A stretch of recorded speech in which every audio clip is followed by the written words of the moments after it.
Back on In Focus tonight, Cape Town hosts the Earthshot 2024 Awards in November. These awards highlight groundbreaking environmental solutions and bring together leading global innovators, investors and philanthropists to drive the restoration and protection of our planet. One of the 15 finalists is Aquatic, which, inspired by seashells, uses the natural power of the ocean to remove harmful CO2 and produce clean hydrogen fuel. The world's oceans cover 70% of the Earth's surface, the largest natural system around us. Oceans are also the largest removal mechanism for carbon dioxide from the atmosphere. The oceans absorb about 30% of all of the carbon dioxide that we emit into the atmosphere. But the absorption of carbon dioxide is very problematic because it causes ocean acidification.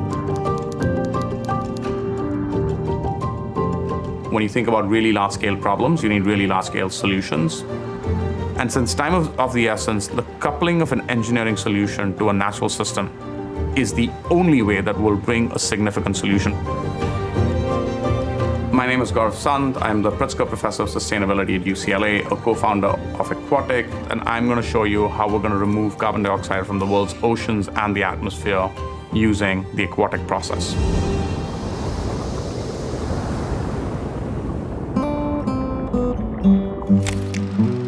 I grew up on the west coast of India in a state called Goa. I spent lots of time on the beach, taking many walks with my father and my sister, collecting seashells. So I've had a bit of a love affair with seashells my whole life. Seashells are made of calcium carbonate. Little critters in the ocean actually make seashells as a part of a biological process. Seashells are actually a means of locking carbon dioxide into a solid in a really stable form. And this is indeed what we were inspired by. The question that we really set out to answer was, how do we allow absorption and storage of carbon dioxide on the oceans while reversing the effects of acidification? And we realized that electricity in a well-known industrial process known as electrolysis could be used to do exactly that. And so what the process allows you to do is to use a simple electrical transduction to remove carbon dioxide not only from the world's oceans, but also from the atmosphere, allowing net carbon dioxide removal. When we first started working on the process, we did a series of laboratory demonstrations to show that indeed this did work.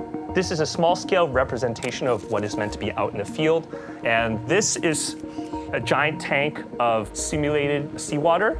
This helps deepen our understanding of individual components and the reaction itself. What took us a really long time is to figure out how to transform that into an engineering process. The barge is a whole new engineering challenge altogether. We went from a laboratory system to building pilot plants. We achieve all of our carbon removal inside an engineered plant. It does not actually happen out in the ocean. We have both the ability to effect a process really efficiently within a closed system, but also exactly measure how much carbon removal occurs within that system. Should I remove my gloves? I met Erica in 2017 when she first started working at UCLA. Erica, take 4. She's probably the most talented scientist I've met that does what she does.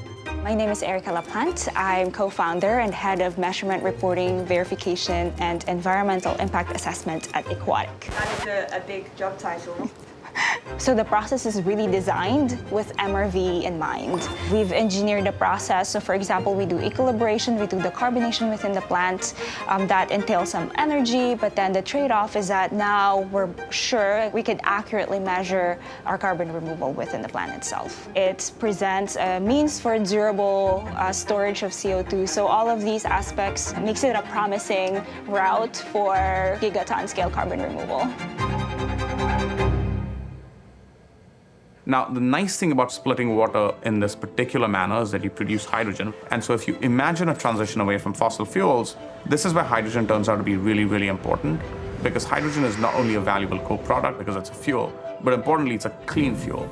And so rendering affordability, accessibility, and the ability to deliver at enormous scale all have to go hand in hand as we achieve carbon removal and hydrogen production both using seawater directly. So this has been a long-standing challenge, one that now we've managed to solve. It exactly mimics and replicates a natural process.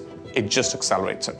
We are building a large demonstration plant in Singapore. The plant will do about 4,000 tons of carbon removal a year, produce about 100 tons of green hydrogen, which really set us on the pathway to build yet bigger plants. Its ability to scale is enormous. What is nice about being a professor is that you have the ability to be creative, you have the ability to transmit knowledge, but you also have the ability to create new knowledge. I think it's particularly important that we keep our children in mind, because these effects are only going to get worse if we don't do something about them. My daughter is 8 and she doesn't understand the technical details of what we do, but I think she's very familiar with the idea that climate change is something that is ongoing. I think it's undoubtedly true that children make you have a much deeper and a much broader perspective than you would have otherwise. It looks so beautiful, the ocean. Yeah, it is. It is indeed, darling.